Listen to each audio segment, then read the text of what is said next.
Comunicación en lenguas muertas. En algunos casos, las personas bajo trance se han comunicado en idiomas que ya no están en uso, o que son conocidos solo por unos pocos expertos.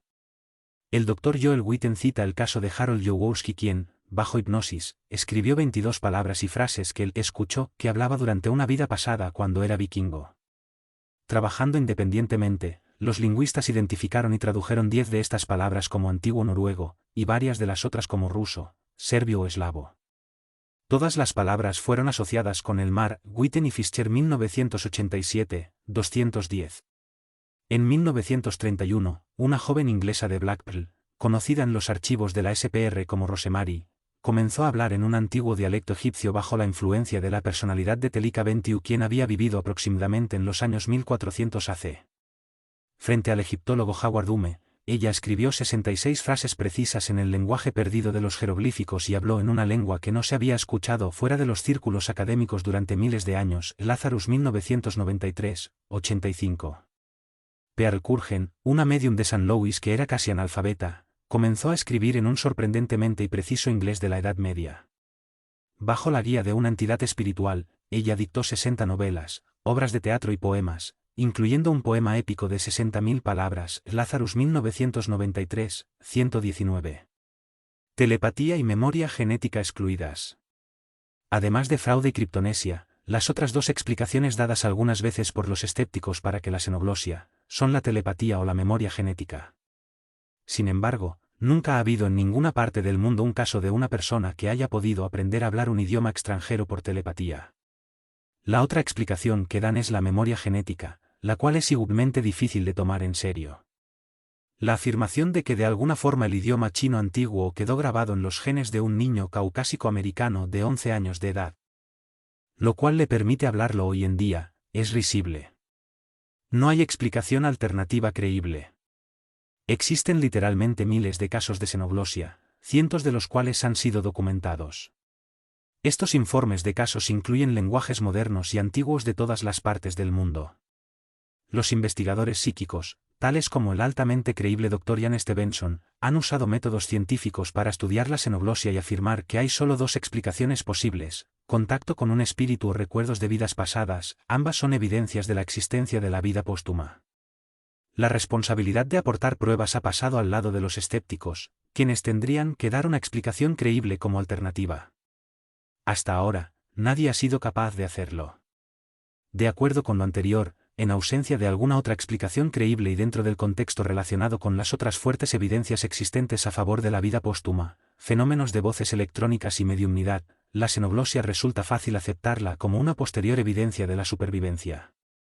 Capítulo 23. Poltergeist. Las mentes son como los paracaídas, funcionan solo cuando se abren. Lord Thomas Dower. La palabra poltergeist es alemana y literalmente quiere decir espíritu bullicioso. La investigación sobre este asunto se ha realizado en naciones como los Estados Unidos, Brasil, Inglaterra, Escocia, Irlanda, Canadá, Finlandia, Alemania, Francia, Italia, Malta, India y Rusia, además de otros países más, de forma muy objetiva y convincente. El comportamiento de los fenómenos poltergeists varía entre los extremos de muy gentil y muy destructivo. Decenas de miles de casos. Se han registrado decenas de miles de casos en todo el mundo: objetos sólidos volando por el aire, enormes muebles, librería levitando, platos, vasos, ropas ardiendo, voces humanas procedentes de fuentes desconocidas, jarrones arrojados contra el suelo o las paredes, fósforos que se encienden ante los ojos de los testigos como si un ser invisible los encendiera, piedras lanzadas y otras cosas materiales moviéndose, lo que produce terror entre los presentes. Michael Gross, un escritor británico, escribió una bibliografía procedente de 1111 fuentes sobre casos de poltergeist, de diferentes países. Gross 1979. Colin Wilson publicó un libro de 382 páginas de gran contenido y fácil lectura, lleno de casos. Wilson 1981. El libro de Guy Plaffer titulado «Esta casa está embrujada» es un recuento excelente del caso de poltergeist ocurrido en Enfield. Algunas veces estos fenómenos de poltergeist no pueden ser explicados más que como causados por inteligencias perturbadas de la vida póstuma. Han sido presenciados y dado testimonio por oficiales de aguerridos policías. Muchas veces los médiums profesionales han podido contactar con las entidades que ocasionan el fenómeno poltergeist, los cuales pudieron explicar la causa de la perturbación en la Gran Bretaña. Una de las manifestaciones de poltergeist más asombrosas sucedió en el hogar de los Harper, y duró más de 16 meses, desde agosto de 1977 hasta octubre de 1978. La señora Harper, divorciada, vivía con sus 4 hijos, 2 niños y 2 niñas, de edades comprendidas entre los 7 y 13 años. Las perturbaciones, cuyo origen físico no era humano, fueron observados por un gran número de personas de diferente mentalidad y creencias religiosas, incluyendo escépticos, tales como policías, políticos, psicólogos, psiquiatras, periodistas y trabajadores sociales. Todos acreditaron haber presenciado los efectos de los poltergeists. 2 tenaces y persistentes investigadores fueron, el escritor Guy Lyon Pflaster, buen observador de actividades poltergeist en Brasil, con mucha experiencia, y Maurice Grosse, un miembro de la SPR altamente interesado en la materia. Pflaster y Grosse calcularon que más de 2000 incidentes inexplicables fueron observados con un promedio de 30 testigos. Algunos de estos incidentes en particular, considerados efectos poltergeist, incluyeron el lanzamiento de artículos domésticos, las sillas fueron rotas, los juguetes de los niños fueron vistos volando, lanzados por fuerzas invisibles, fuegos que se encendían y apagaban solos, disparo de los destellos de las cámaras fotográficas de los periodistas, inmediatamente después de haber sido cargadas las baterías, lanzamiento de una parrilla de hierro del fondo de un fogón a través de la habitación, faltando muy poco para darle a Jimmy, uno de los niños Harper. Agrietamiento de la pared de un calentador de gas. Respondiendo a las preguntas que le hizo un investigador, uno de los poltergeist dijo que era Joe Watson. Preguntado por la razón de su actividad poltergeist, dijo: yo estaba durmiendo aquí, y considerando que todos los demás eran intrusos. En una de las almohadas apareció un relieve redondeado, como si una cabeza invisible descansase allí. Esto fue observado por el investigador Guy Pflaster. También se oyeron voces dirigidas al investigador Pflaster diciendo que yo estaba durmiendo aquí y me gusta fastidiarte. En los Estados Unidos. Miles de casos de poltergeist han sido reconocidos en los Estados Unidos.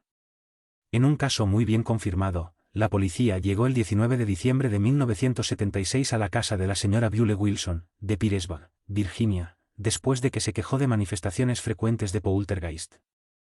La policía, que previamente era escéptica, había ignorado la queja, pero cuando entraron en la casa pudieron atestiguar el comportamiento destructivo de algún intruso invisible. Que algunos de estos incidentes en particular, considerados efectos poltergeist, incluyeron el lanzamiento de artículos domésticos, las sillas fueron rotas, los juguetes de los niños fueron vistos volando, lanzados por fuerzas invisibles, fuegos que se encendían y apagaban solos, disparo de los destellos de las cámaras fotográficas de los periodistas, inmediatamente después de haber sido cargadas las baterías, lanzamiento de una parrilla de hierro del fondo de un fogón a través de la habitación, faltando muy poco para darle a Jimmy, uno de los niños Harper, agrietamiento de la pared de un calentador de gas. Respondiendo a las preguntas que le hizo un investigador, uno de los poltergeist dijo que era Joe Watson. Preguntado por la razón de su actividad poltergeist, dijo: yo estaba durmiendo aquí, y considerando que todos los demás eran intrusos. En una de las almohadas apareció un relieve redondeado, como si una cabeza invisible descansase allí. Esto fue observado por el investigador Guy Pflaster.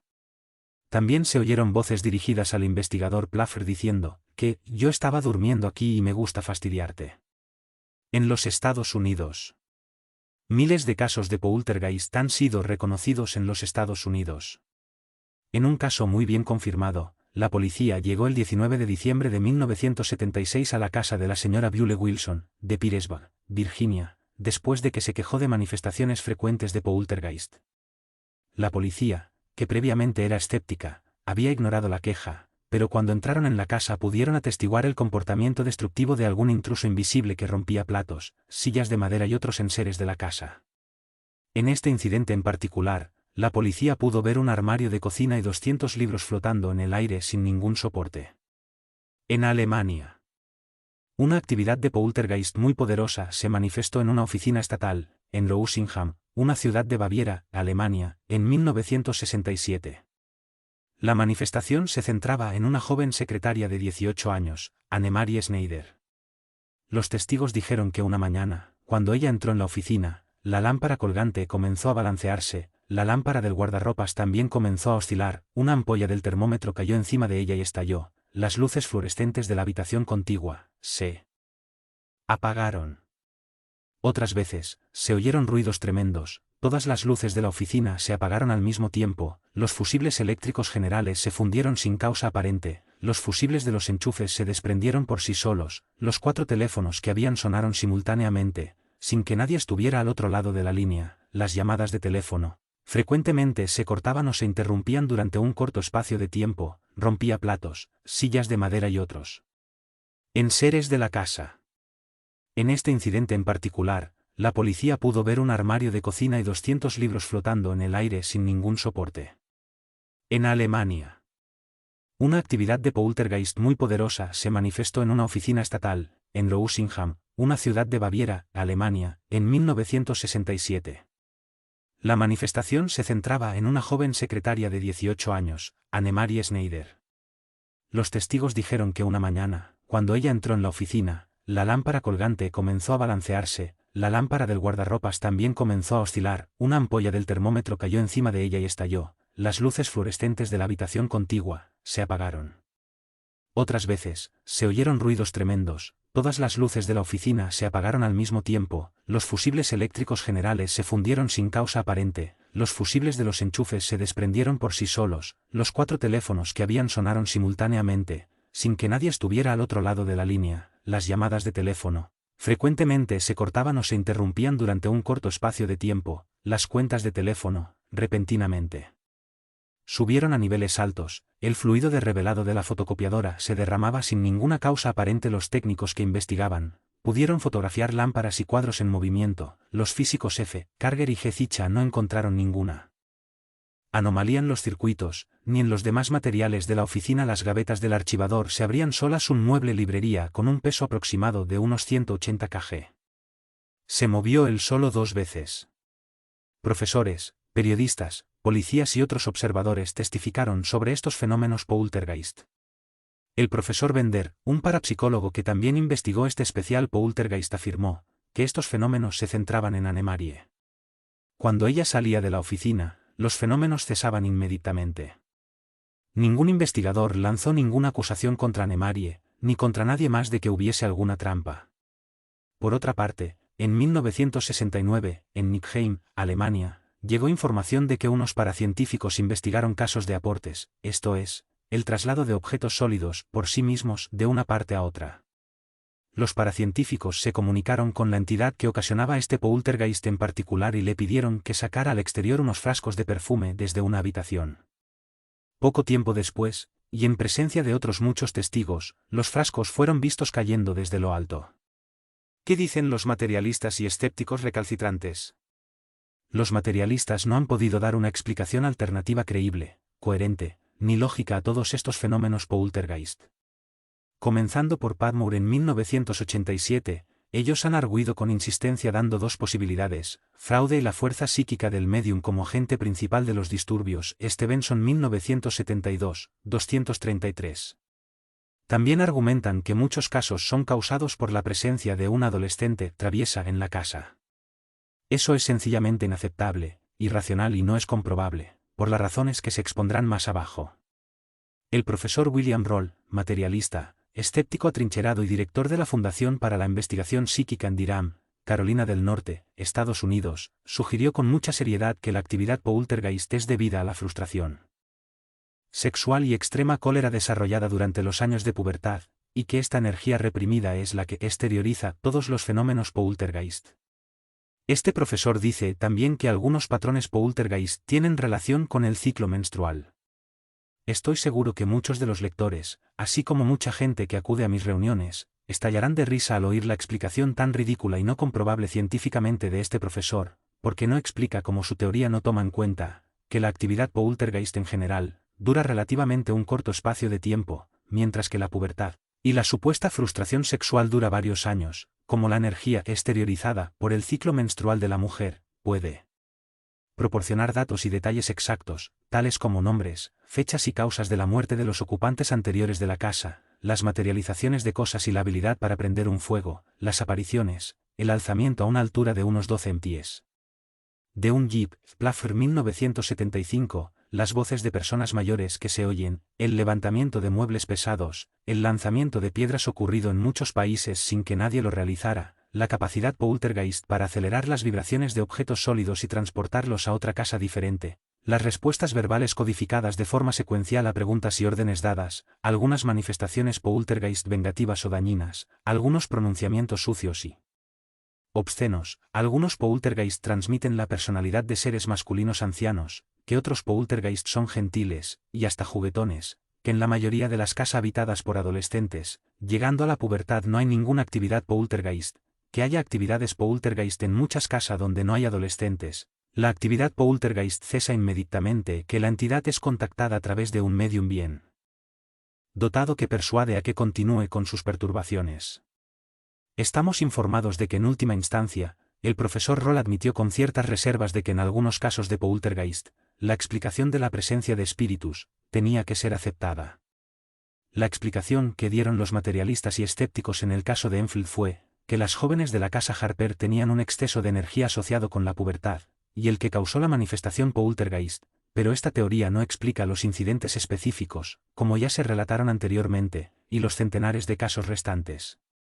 Si la energía de las adolescentes durante la pubertad fuera la causa de la actividad poltergeist, entonces, más de la mitad de todo el mundo donde residan adolescentes sufrirían del fastidio de estas molestas manifestaciones.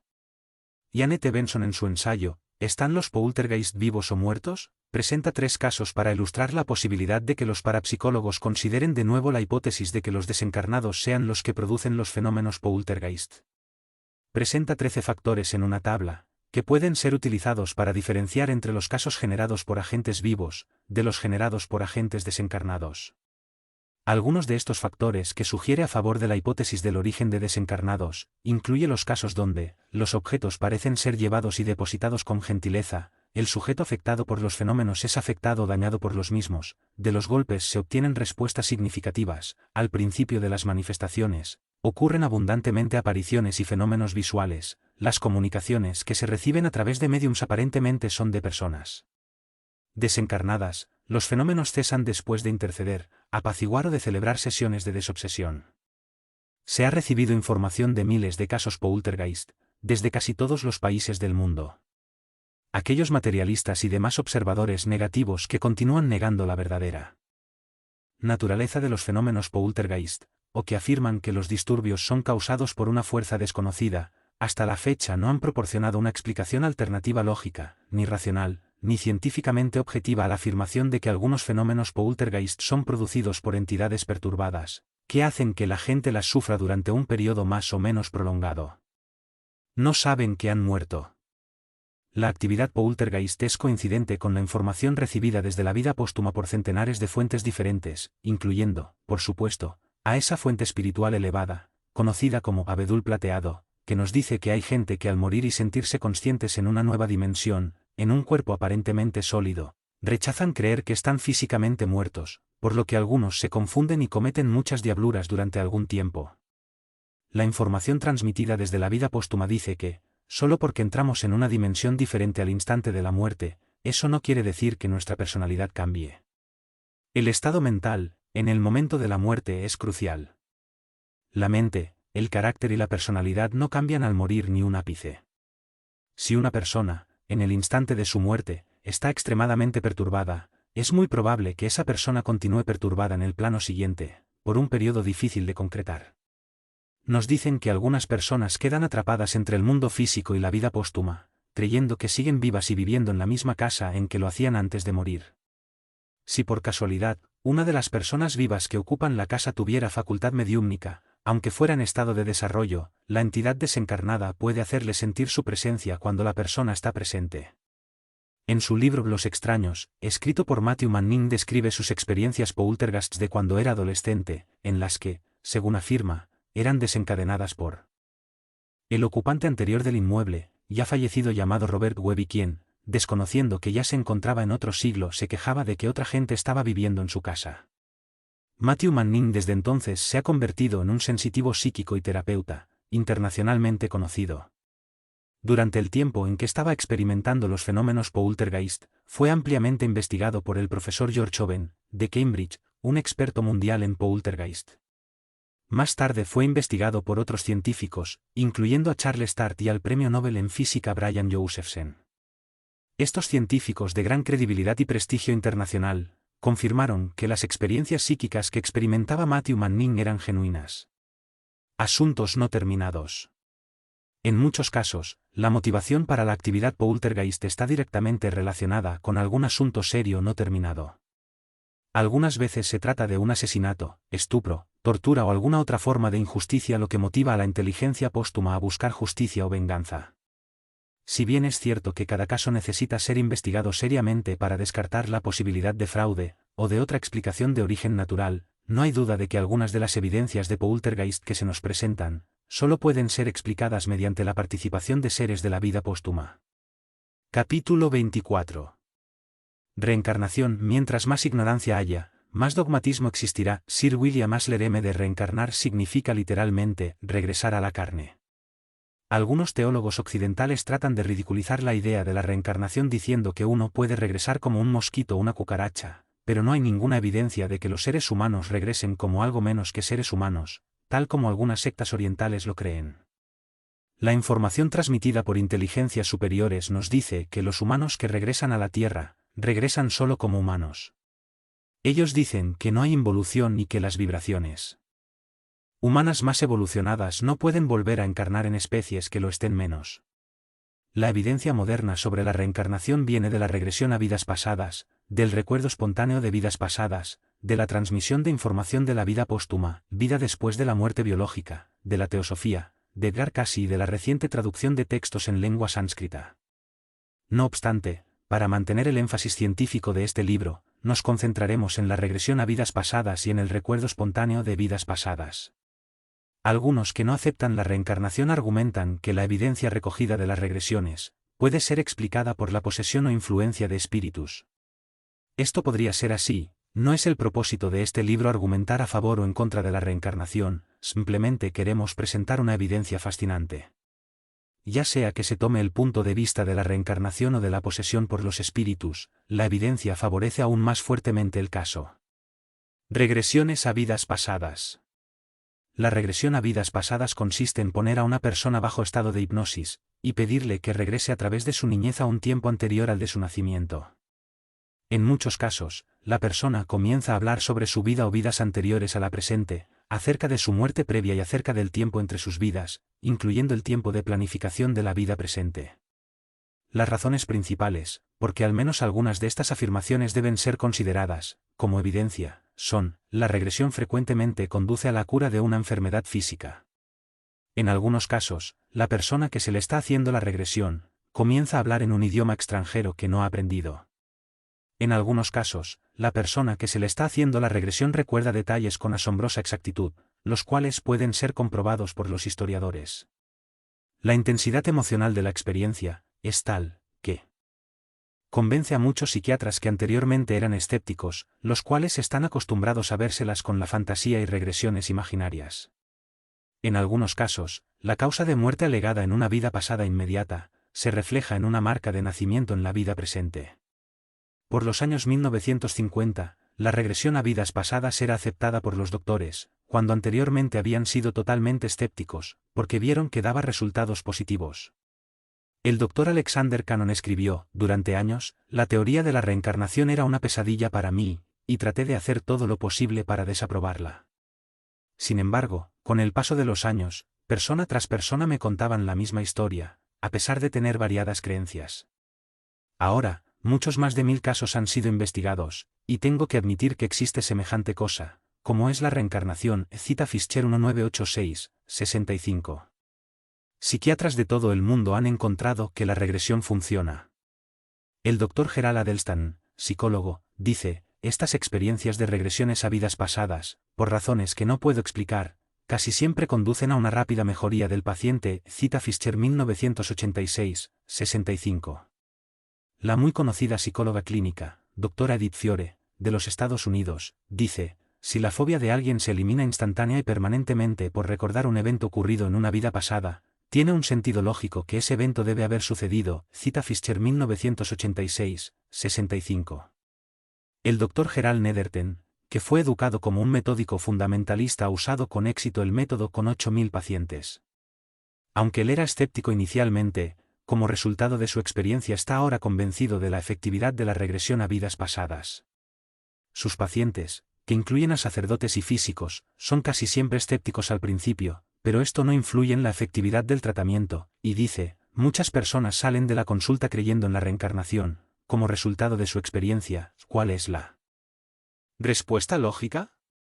Que eso realmente sucedió, cita Fischer 1986, 65. El Dr. Arthur Giram, psiquiatra inglés, sostiene que él ha sido escéptico desde que siendo niño le pusieron el seudónimo de Tomás el que duda. Pero después de su experiencia de 44 años haciendo regresiones hipnóticas, afirma, si yo no creyera en la reencarnación con la evidencia que he recibido, tendría que ser un retrasado mental, cita Fischer 1986, 65. La doctora Ellen Wambach era una escéptica que en 1975 tomó parte en un importante estudio de las regresiones a vidas pasadas, con el objetivo de encontrar de una vez por todas, si había alguna verdad en lo de la reencarnación. Haciendo un análisis de la información de las vidas pasadas atestiguadas por más de 10.000 casos investigados, esta doctora encontró una sorprendente evidencia a favor de la existencia de la reencarnación. El 56% de los casos investigados sobre las vidas pasadas eran masculinas, y el 49,4% femeninas. Esto está en completo acuerdo con los hechos biológicos. El número de casos investigados, cuyos espíritus decían que eran de clase social alta o acomodada, es exactamente la misma proporción que la estimada por los historiadores, sobre la distribución de clases sociales en ese periodo. Los relatos descriptivos de estas entidades sobre ropa, calzado, tipos de alimentos y utensilios usados, eran mejores que los que se encuentran en libros populares de historia. También encontró repetidas veces, que estas entidades conocían estas cosas mejor que la mayoría de los historiadores, y cuando ella fue a consultar a oscuros expertos, sus entidades continuaron invariablemente correctos. Su conclusión fue, yo no solo creo en la reencarnación, yo sé que existe. Wambach 1978. Puede ser que sorprenda al lector saber que los psiquiatras rusos también están usando la regresión a vidas pasadas. La doctora Bárbara Ivanova, que goza de la más alta estima por parte de científicos y escritores rusos, es solo una entre tantos psiquiatras que con gran éxito están usando la regresión a vidas pasadas, como terapia. Witten y Fischer 1987. Peter Ramster. De toda la investigación que he hecho a través de los años, el profesional más impresionante que he encontrado, que utiliza la terapia de la hipnosis, en cuanto a mostrar cómo la regresión a vidas pasadas se relaciona con la reencarnación, es el psicólogo Peter Ramster de Sydney, Australia, el cual comenzó siendo un escéptico. La siguiente información está tomada del importante libro de Peter Ramster, En búsqueda de vidas pasadas, 1990, y de un discurso que dio en la 9ª Convención Nacional Australiana de Hipnoterapeutas en el Hotel Wentworth Sheraton de Sydney, el 27 de marzo de 1994 y de las películas que realizó sobre la reencarnación. En 1983 desarrolló un impresionante documental para la televisión en el que 4 mujeres de Sydney, que nunca habían salido de Australia, dieron detalles de sus vidas pasadas en estado de hipnosis. A continuación, acompañado por cámaras de televisión y testigos independientes, fueron hasta el otro lado del mundo. Una de las mujeres a la que se le realizó la regresión fue Gwen MacDonald, una acérrima escéptica antes de su regresión. Recordó una vida transcurrida en Somerset, Reino Unido, entre 1765 y 1782. Muchos hechos de su vida en Somerset que hubiera sido imposible sacar de un libro, fueron confirmados delante de testigos, cuando ella fue llevada donde se le hizo la regresión, cuando fue llevada, con una venda en los ojos al área que indicaba, de Somerset, pudo encontrar ese camino perfectamente, a pesar de que nunca había salido de Australia. Fue capaz de señalar correctamente 3 direcciones localizadas en la villa que decía conocer. Supo orientar al equipo de filmación, mucho mejor que con las indicaciones reflejadas en los mapas. Conocía la ubicación de una cascada y la posición donde habían estado las piedras para caminar. Los habitantes locales confirmaron que las piedras habían sido quitadas hacía 40 años. Señaló la existencia de una intersección donde ella afirmaba que habían existido 5 casas. Las pesquisas posteriores probaron que eso era correcto, que las casas habían sido derrumbadas hacía 30 años, y que una de ellas había sido una sidrería, como afirmaba. Demostró conocer correctamente los nombres que las villas tenían 200 años atrás, aun cuando en los mapas modernos estos no estaban reflejados. demostró que las personas que afirmaba haber conocido, habían existido y uno de ellos estaba en la lista de los registros del regimiento al cual ella afirmaba haber pertenecido. Conocía en detalle leyendas locales que fueron confirmadas por historiadores de Somerset. Pronunció correctamente antiguas palabras de la región oeste del país, las cuales ya no estaban en uso, ni siquiera en los diccionarios, palabras como tallet, que significa desván. También recordaba que los habitantes locales le llamaban St. Michael's a Glastonbury Abbey, un hecho que solo pudo probarse leyendo un antiguo libro de historia de hace 200 años, no disponible en Australia. Fue capaz de describir correctamente la forma en espiral que un grupo de druidas, sacerdotes celtas, subían a Glastonbury Hill, para realizar su rito de primavera, un hecho desconocido para la mayoría de los historiadores. Sabía que habían 2 pirámides en los terrenos de Glastonbury Abbey, las cuales habían desaparecido desde hacía mucho tiempo. Describió correctamente en Sydney tallas que fueron encontradas en una vieja casa situada a 20 metros de un arroyo, en medio de 5 casas a unos 800 metros de Glastonbury Abbey. También fue capaz de dibujar con detalle en Sydney, el interior de una casa de Glastonbury Abbey, lo cual se comprobó que era totalmente exacto. Describió una posada que se encontraba en el camino de la casa y fue encontrada allí. Fue capaz de conducir al equipo directamente a la casa que es ahora un gallinero. Nadie sabía qué había en el suelo, hasta que lo limpiaron y en él encontraron la piedra que ella había dibujado en Sydney. Los habitantes del entorno solían venir cada noche a preguntarle sobre cosas de la historia local y ella sabía dar las respuestas a todas las preguntas que se le hacían, tales como el problema que existía con el terreno pantanoso local, donde se estaba perdiendo ganado.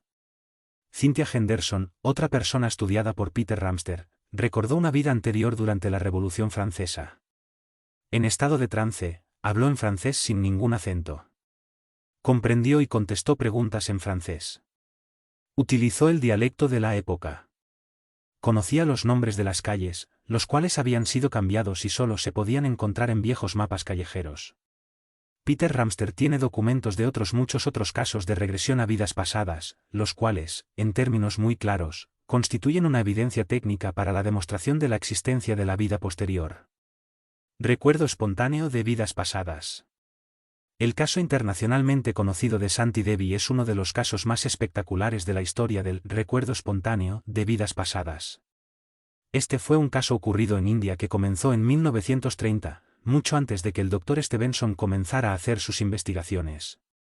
Sin embargo, revisó el caso con la extensa documentación disponible y declaró que Santi Devi hizo, al menos, 24 declaraciones exactas, las cuales coincidían con hechos demostrables. Internacional Reencarnación, enero de 1994. No 1 Londres. A la edad de 4 años, en 1930, en Delhi, India, Santi Devi comenzó a mencionar ciertos detalles sobre ropas, comidas, gente, incidentes y lugares que sorprendieron a sus padres. De forma breve, Santi mencionó muchas cosas que luego se comprobaron como ciertas. Ella, se identificó en la vida anterior como Lugdi que solía vivir en Matre, a 128 km de distancia. Habló con el dialecto del lugar sin haberlo aprendido antes. Afirmó haber dado a luz un hijo que murió 10 días más tarde, hechos que después se comprobaron que habían ocurrido a Lugdi. Cuando fue llevada a Matre reconoció al que fue su esposo en la vida anterior llamado Kedarnath, y habló de muchas cosas que hicieron juntos. Identificó con acierto un número de objetos y señales de orientación, que ella usaba en su anterior vida en Matre. Fue capaz de decir correctamente cómo estaban distribuidos los muebles en la casa donde ella vivió. Recordaba que en su vida anterior había escondido 150 rupias en un hueco de una esquina de una habitación de la casa. Su esposo de la vida anterior confirmó que el dinero no estaba ahí porque él lo había tomado. También identificó a los padres de Lugdi entre una multitud de personas. Este caso resultó ser tan impresionante, que las autoridades organizaron un comité de personas prominentes, incluyendo a un importante político, a un abogado y al director de un periódico, para investigar el caso. El comité quedó más que satisfecho al ver que Santi sabía cosas de las cuales no podía tener conocimiento en su vida actual, para utilizar el engaño, fraude u otra forma ilegítima. Ninguno de los miembros del comité conocía a Santi, ni tenía ninguna conexión con ella. Su veredicto definitivo fue hecho en unos términos muy claros en los que la evidencia era una prueba concluyente de la reencarnación. El caso fue conocido internacionalmente y atrajo la atención de muchos sociólogos y escritores. En los años 1950 un escritor sueco, Sture Lonnerström, viajó a India para conocer a Shanti Devi y continuar la investigación de los hechos comprobados por él mismo. También llegó a la definitiva conclusión de que el caso de Shanti Devi es una prueba fehaciente de reencarnación, Internacional Reencarnación, enero de 1994, No. 1, Londres. Arthur Giram y la señora Smith. Un caso ocurrido en Inglaterra que convenció a muchos expertos, incluyendo al psiquiatra Dr. Arthur Giram, fue el de la señora Smith, una ama de casa inglesa corriente y perfectamente sana quien, durante años, estaba sufriendo terribles pesadillas en las que se veía estar siendo quemada en la hoguera. Giram, 1970. Ella le dio al Dr. Giram copias de dibujos y canciones en verso que había escrito cuando era estudiante. Expertos en historia de la Francia medieval confirmaron que estaba escribiendo en Languedoc, el idioma del sur de Francia de los siglos XII y XIII. También continuó asombrando a los expertos por su conocimiento de los cátaros en Toulouse, quienes fueron perseguidos por las fuerzas de la Inquisición. Reprodujo, en 1944, palabra por palabra, canciones que solo fueron descubiertas en archivos en 1967. Esta señora conocía detalles históricos que solo salieron a la luz más tarde después de una ardua investigación, tales como dibujos correctos de viejas monedas francesas, joyas y croquis de edificios. Detalles correctos sobre la familia y las relaciones sociales, las que no aparecen en los libros de texto, pero que finalmente fueron encontrados a través de los registros sobre la Inquisición. Que la cripta de cierta iglesia era usada para encarcelar a prisioneros religiosos. Detalles de ritos y vestidos religiosos. Tan impresionado quedó el profesor Nelly, la mayor autoridad existente durante ese periodo, que recomendó a Giram que en el futuro, cuando aparecieran diferencias entre el punto de vista histórico aceptado y los recuerdos de su paciente, él debía aceptar lo que le decía el paciente. Más tarde Giram descubrió a otras personas del entorno que compartían también los mismos recuerdos, lo cual documentó en el libro Los cátaros y la reencarnación. Él pasó, de un total escepticismo que le valió ser apodado como Tomás el que duda, a poner su considerable reputación en tela de juicio, dando conferencias a sus colegas de la profesión médica británica acerca de la reencarnación y la práctica de la medicina. Giram, 1969. Dr. Ian Stevenson. La investigación científica sobre la reencarnación llevada a cabo por el Dr. Ian Stevenson, profesor de psiquiatría de la Escuela de Medicina de la Universidad de Virginia, es la más brillante de todas. De forma específica investigó lo que se conoce como recuerdo espontáneo de vidas pasadas. A lo largo de un considerable número de años, el Dr. Stevenson ha entrevistado a más de 4.000 niños en Estados Unidos, Inglaterra, Tailandia, Birmania, Turquía, Líbano, Canadá, India y otros lugares más, donde encontró niños que afirman recordar un número de incidentes de sus vidas pasadas. Los procedimientos de investigación científica incluyen la revisión y el análisis de documentos, cuando estos son relevantes, como cartas, informes de autopsia, certificados de nacimiento y defunción, registros de hospitales, fotografías, recortes de periódicos y similares. Los registros médicos son especialmente importantes cuando un niño afirma haber sido asesinado en una vida pasada. El Dr. Stevenson ha podido encontrar en los casos de muerte violenta, que el niño puede tener una marca de nacimiento en el lugar donde fue acuchillado o recibió el disparo, o cualquiera que haya sido la causa de la muerte y dejó su señal. Un ejemplo de uno de los casos de marca de nacimiento del Dr. Stevenson es el de Ravi Shankar. Él recordaba haber sido horriblemente decapitado siendo niño, por un familiar que esperaba heredar la riqueza del padre del niño. El niño que recordaba esta circunstancia tenía una marca de nacimiento alrededor del cuello. Cuando se investigó este caso se comprobó que la persona que afirmaba haber sido, realmente, murió decapitado. Un segundo caso se refiere a un niño en Turquía que recordaba haber sido un ladrón, y que cuando estaba a punto de ser apresado por la policía se suicidó disparándose con un rifle, poniendo el cañón del arma debajo de la mandíbula, por la parte derecha. El niño que afirmaba recordar esta vida pasada tenía una singular marca de nacimiento debajo de su mandíbula. En una investigación adicional, también se encontró otra marca de nacimiento encima de su cabeza, exactamente donde la bala habría salido. Cuando el Dr. Stevenson estaba investigando este caso particular en Turquía, un anciano informó al Dr. Stevenson que él recordaba el incidente y testificó sobre las características del disparo. Es importante comprender que el Dr. Stevenson puso su considerable reputación en tela de juicio cuando comunicó su trabajo al resto del mundo a través de las más prestigiosas publicaciones psiquiátricas, como son The Journal of Nerves and Mental Disease, septiembre de 1977, y The American Journal of Psychiatry, Diciembre de 1979. El Dr. Stevenson publicó varios volúmenes sobre casos de recuerdos de vidas pasadas, y cada vez que un volumen era publicado, más confirmación detallada de acumulaba como evidencia de la reencarnación.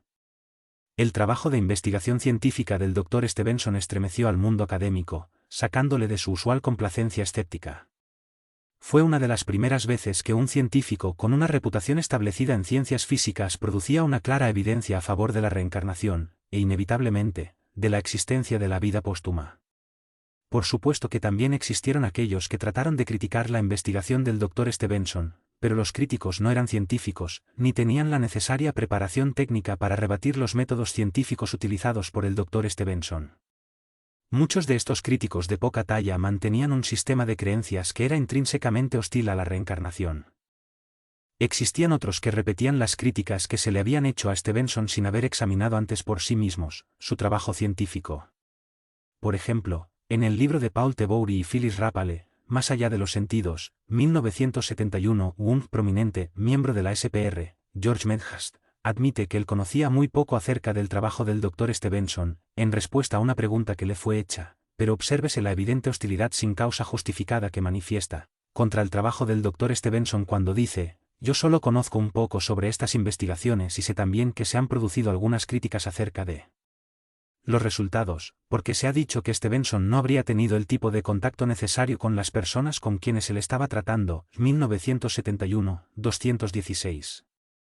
En primer lugar, George Medhurst admite su ignorancia técnica sobre la investigación científica del Dr. Stevenson.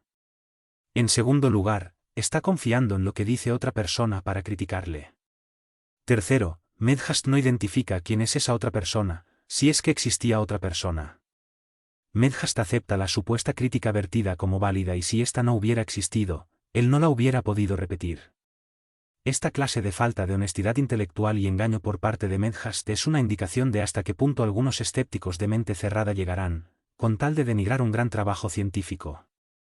Contrariamente, también existían científicos objetivos con reputación nacional, que atestiguaron a favor de la profesionalidad y alta credibilidad de la estricta observancia de los métodos científicos del Dr. Stevenson. Estos incluyen al profesor Dr. Albert J. Stanker, presidente del Departamento de Psiquiatría de la Universidad de Pensilvania, EU. Entre otras declaraciones positivas dice: el Dr. Stevenson es el hombre más crítico que conozco trabajando en esa materia, y quizás el más juicioso, con un talento para realizar controles de investigación apropiados. El profesor Dr. Gertrude Schmeidler, de la Ciudad Universidad de Nueva York dice entre otras cosas: Stevenson es una persona muy cuidadosa y consciente, de gran habilidad intelectual y elevado nivel profesional. Sigue el más laborioso sistema para obtener y analizar los datos. El profesor Dr. Herbert S. Ripley, jefe del Departamento de Psiquiatría de la Universidad de Washington en Seattle, dice: tengo la más alta opinión de Stevenson. Le considero minucioso y honesto. Creo que somos afortunados de tener a alguien con su habilidad e integridad investigando esta área que produce controversia.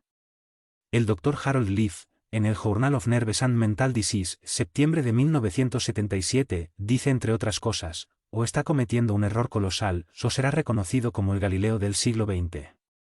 El Dr. Stevenson comenzó a interesarse en el recuerdo espontáneo de vidas pasadas cuando, en la cima de su profesión como psiquiatra, encontró que los remedios tradicionales en psiquiatría con algunos pacientes no producían resultados satisfactorios. Encontró muchos casos que no podían ser explicados satisfactoriamente por la genética, por influencias ambientales ni por una combinación de ellas. Marta Lorenz. Un caso muy convincente investigado por el Dr. Stevenson fue el caso dado en Brasil con la niña Marta Lorenz, quien a la edad de 1 año reconoció a un amigo de sus padres con las palabras «Hola papá». Alrededor de los 2 años, ella empezó a hablar sobre detalles de una vida previa en la que había sido la mejor amiga de su madre, al ser la hija de un amigo de la familia, y que ella había reconocido previamente. Muchos de los detalles que facilitó no eran conocidos por la madre de la niña, pero fueron más tarde confirmados por varias personas del entorno. Recordó 120 detalles no relacionados entre sí, acerca de su vida anterior en la que se llamaba María de Oliveiro. Estos recuerdos incluían detalles que María le había dicho a su mejor amiga, su madre en la existencia actual y inmediatamente antes de morir. Los detalles se referían a que ella trataría de renacer como la hija de su mejor amiga, y que tan pronto como pudiera se lo haría saber y le contaría circunstancias de su vida anterior. Stevenson 1974. Imad el-Ewar. El doctor Stevenson entró sin anunciarse en un poblado drus, miembro de una secta musulmana, en Líbano, y preguntó a los pobladores si conocían algún caso en el que los niños hablaran de vidas pasadas.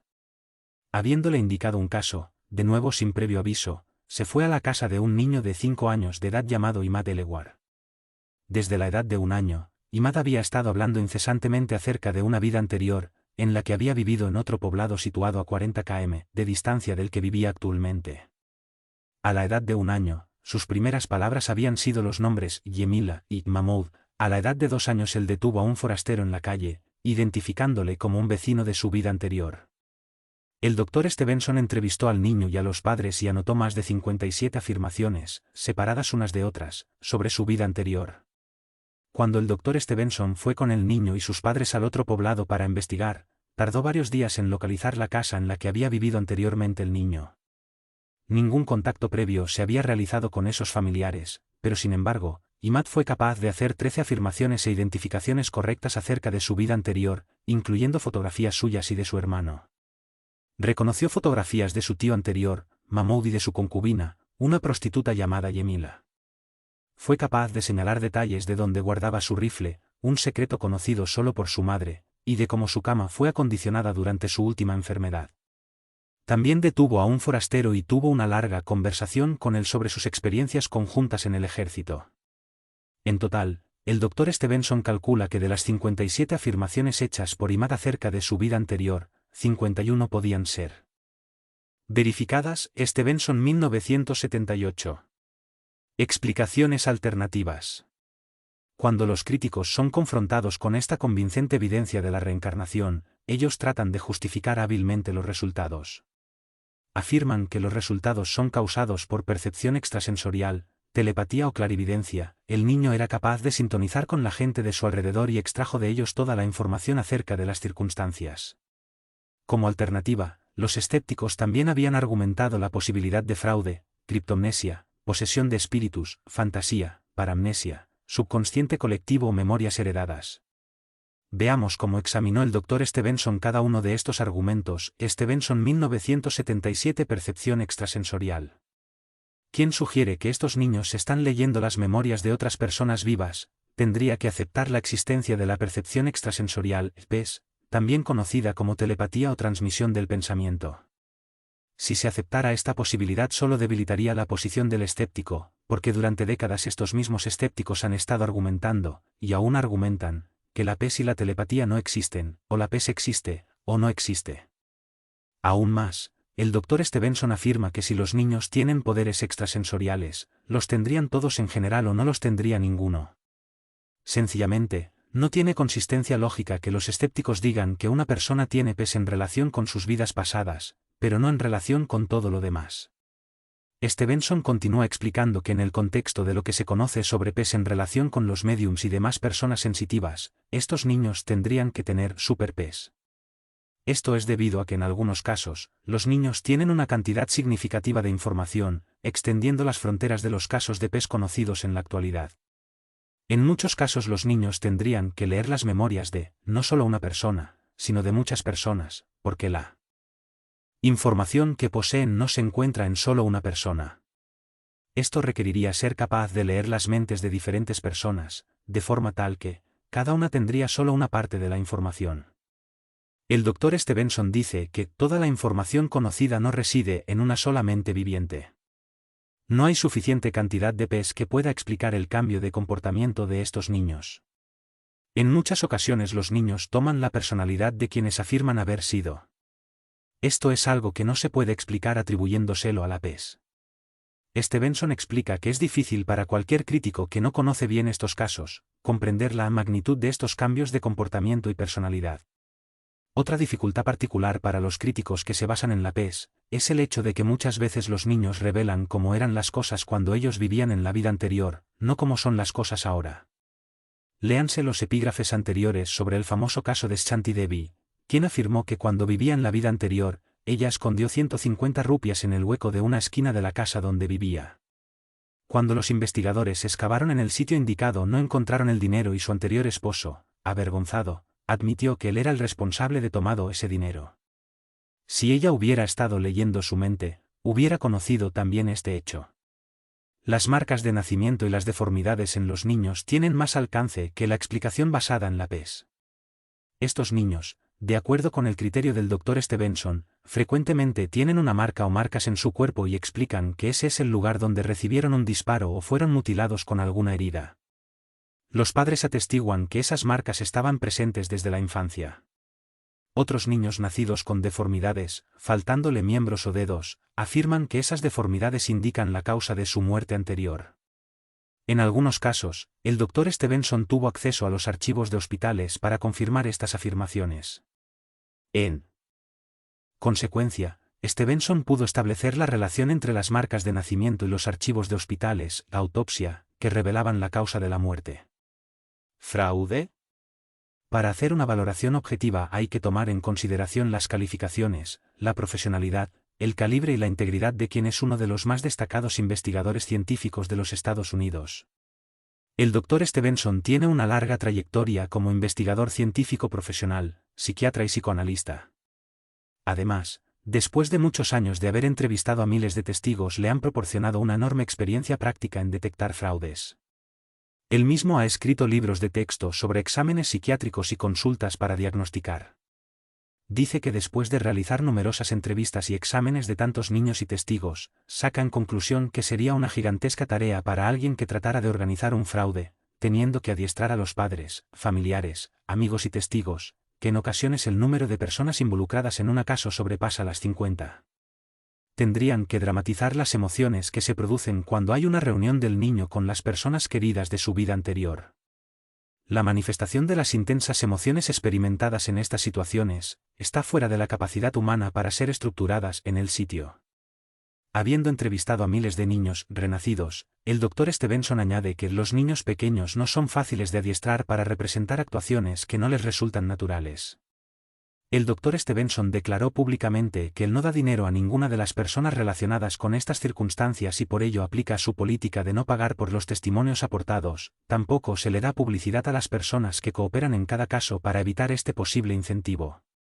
El Dr. Stevenson siempre ha sido consciente de que las investigaciones que realiza pueden ser comprobadas hasta el más mínimo detalle por otros científicos, por personas que no son científicos y por aquellos que, debido a su interés personal, no quisieran que él tuviera éxito y trataran de denigrar o menospreciar sus investigaciones científicas sobre la reencarnación y la otra vida. ¿Criptomnesia? Esta palabra significa que el niño renacido ha aprendido en esta vida lo que dice acerca de alguna vida anterior.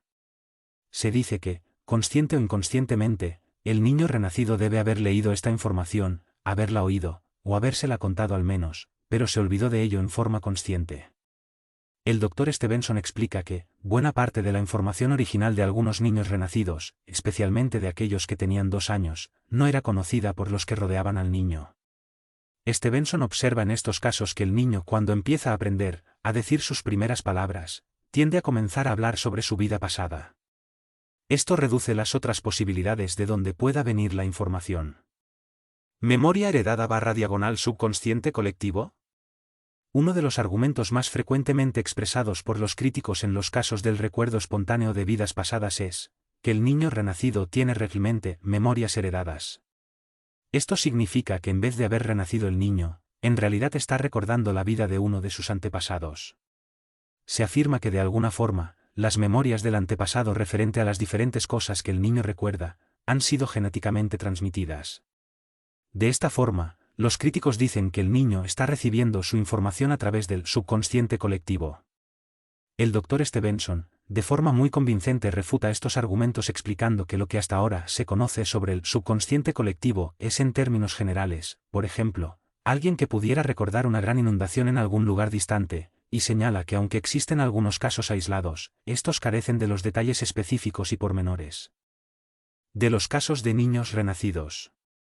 El argumento genético de la memoria heredada tiene fallos fundamentales. Si una persona está recordando la vida de uno de sus ancestros, tendría que existir una relación racial y geográfica entre la vida recordada y la vida de los ancestros de la persona. Sin embargo, muchas personas recuerdan vidas pasadas como miembros de razas totalmente diferentes. Por favor, no olvide dejar su like, es importante para que el canal siga creciendo y más personas puedan tener acceso a ella. Este canal fue creado sin ánimo de lucro, para llegar a las personas. Es el caso de los deficientes visuales, personas que están en los hospitales, y a todos que necesiten una lectura edificante. Muchas gracias. Que la paz del Mestre esté con vosotros. Recuerda valorar y reconocer el trabajo del autor adquiriendo sus obras.